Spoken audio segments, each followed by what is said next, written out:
Work sucks. We've all had jobs we hated. Long hours, terrible pay, and maybe a boss who acts like a medieval king. But no matter how bad your job is, at least it doesn't involve shoveling human waste, stomping in barrels of urine, or catching plague-infested rats. That's right. Some medieval jobs were so disgusting, painful, and outright dangerous that most of us wouldn't last a single day. And yet people actually did these jobs for a living. Think you could handle it? Well, let's find out. Here are some of the worst jobs in medieval history, and why you probably wouldn't survive even one shift. Gong Farmer, the human waste shoveler. Let's start with the most disgusting job in medieval times, the Gong Farmer. What did they do?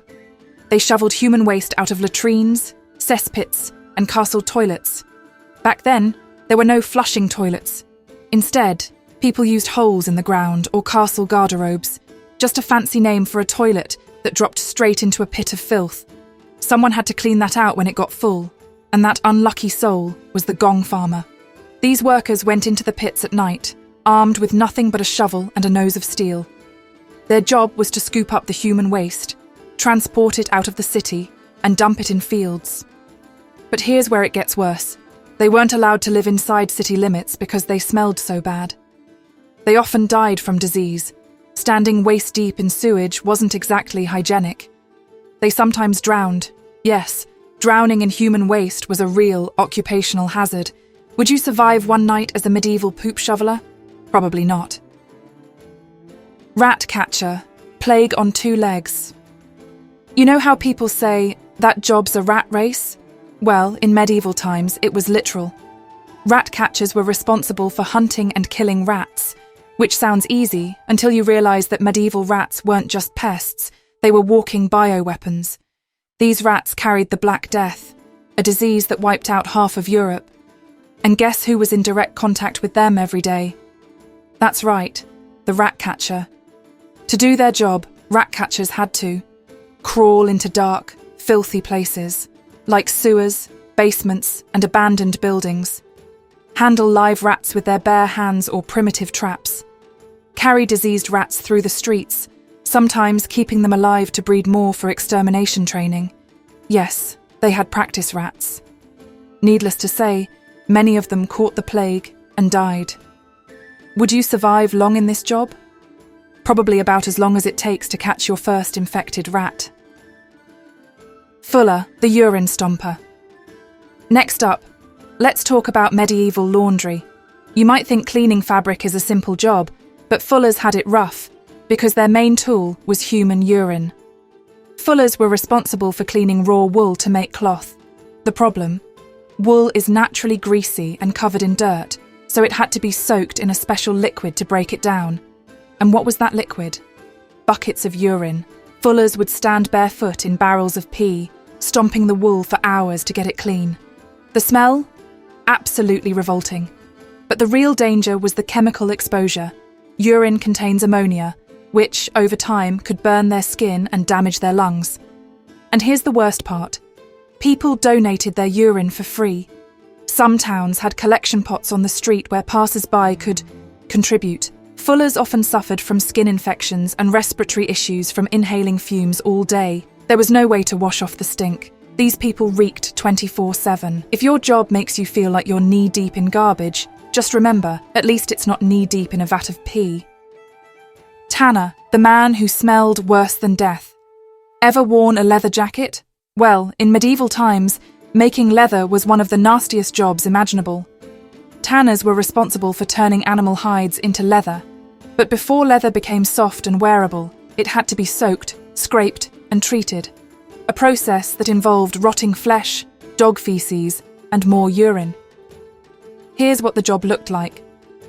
First, they'd scrape the rotting flesh off animal skins, often using their bare hands. Then they'd soak the hides in vats of dog poop and urine to make them soft.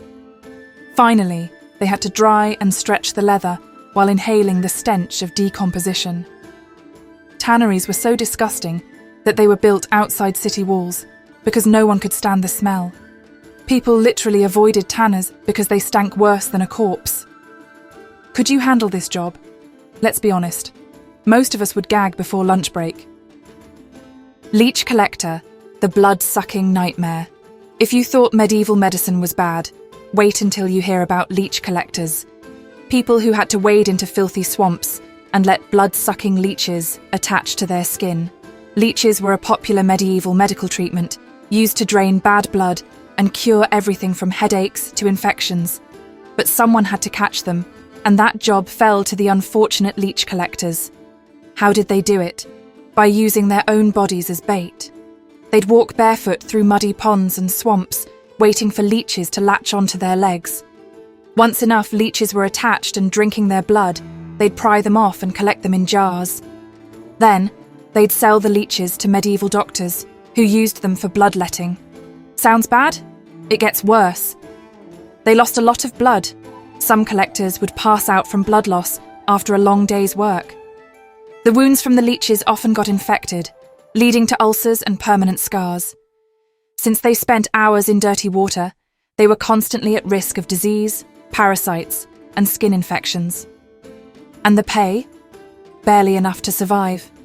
If you think your job is draining, imagine literally bleeding for a paycheck. Would you last even a single day as a human leech buffet? Probably not. Executioner, the bloodiest job in town. Last but not least, let's talk about the executioner, a job that was part butcher, part showman, and part psychologist. Being an executioner might sound like easy work. Just swing an axe, right? Wrong. It was physically and mentally brutal, and if you messed up, everyone hated you. Here's what executioners dealt with. Decapitations were messy. Heads don't always come off cleanly. Sometimes it took multiple swings. Hanging wasn't foolproof. If done wrong, the victim slowly strangled to death. They had to dispose of bodies, sometimes burning them, sometimes quartering them. They were social outcasts. Even though the job was necessary, people refused to associate with executioners outside of work. Some executioners even had to torture prisoners before killing them. Could you handle that? Probably not. Would you survive? So, after hearing about these disgusting, deadly, and downright terrifying jobs, do you think you could last a full shift?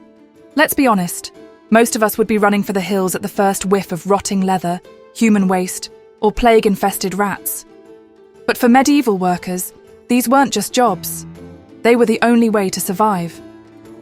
No matter how horrible the conditions, people had no choice but to keep going, because if they quit, there was no safety net. Just starvation. And the worst part? Many of these workers were stuck in these jobs for life. Some were born into generations of tanners or fullers, inheriting the stench and suffering along with the family trade. Others, like executioners, were social outcasts. People feared them, but they were still needed.